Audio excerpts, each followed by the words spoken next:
Breaking news.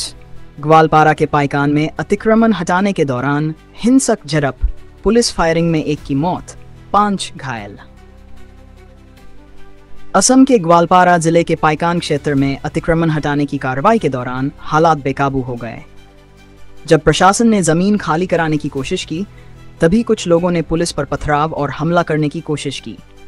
स्थिति पर काबू पाने के लिए पुलिस ने हवाई फायरिंग की, लेकिन इसी दौरान एक व्यक्ति की गोली लगने से मौत हो गई और 5 अन्य घायल हो गए।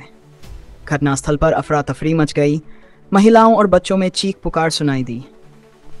हालात तनावपूर्ण हैं और इलाके में भारी पुलिस बल तैनात है।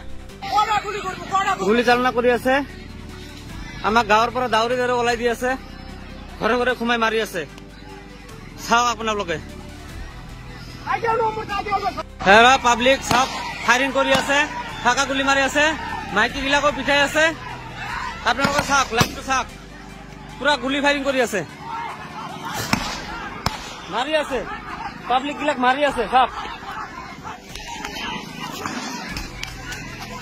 চাওক, মাৰি আছে।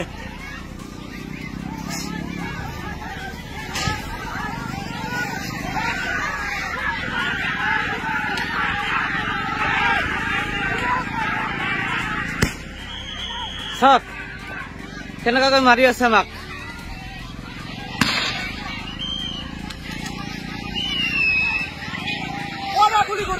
গুলি চালনা কৰি আছে, আমাক গাঁৱৰ পৰা দাউৰি দাউৰি ওলাই দি আছে, ঘৰে ঘৰে খুমাই মাৰি আছে। চাওক আপোনালোকে।